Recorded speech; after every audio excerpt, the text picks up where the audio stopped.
Direction la Côte d'Ivoire pour imposer la transition, Guillaume Soro bande les muscles contre le président Alassane Ouattara. Alors pour plus de détails, après le générique.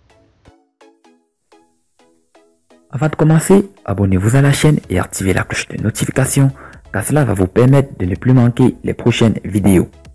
Let's go!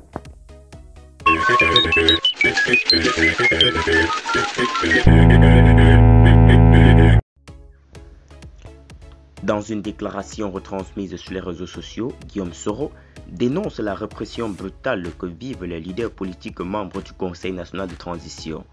Soro Guillaume s'insurge contre la traquée lancée contre Bédié, Afi, Mabré-Touakeseu et le Conseil national de transition. Retranché à Paris, où il est contraint à l'exil en raison de ses déboires avec le pouvoir ivoirien, Guillaume Soro suit de près la situation sociopolitique en Côte d'Ivoire. Membre actif du Conseil national de transition, mis en place au lendemain du scrutin présidentiel controversé du 31 octobre 2020, l'ex-chef rebelle s'est révolté contre la répression brutale qui vise les leaders du Conseil national de transition, dirigé par Henri Konan Bédié, le chef des fils de l'opposition ivoirienne.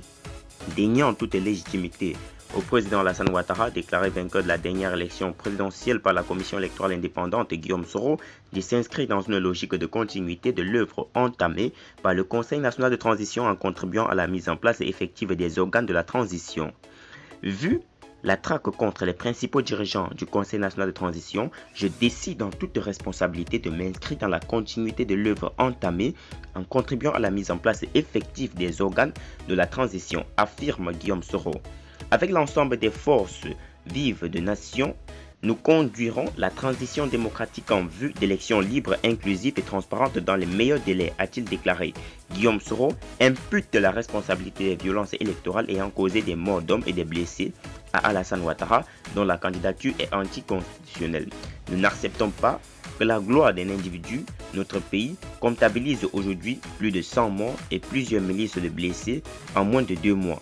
Que des miliciens ou nos concitoyens soient emprisonnés parce qu'ils ont exercé le droit à la liberté d'expression et de manifestation et que des hommes politiques soient assiégés, traqués pour avoir exigé le respect de la loi, rien que le respect de la loi, a argué le président de Génération et Peuple Solidaire. À en croire Guillaume Soro, le chef de l'État Alassane Ouattara n'ayant plus de légitimité, le Conseil national de transition a été créé pour assumer les charges exécutives de l'État et assurer le fonctionnement régulier des organes et des institutions républicaines durant toute la période de transition.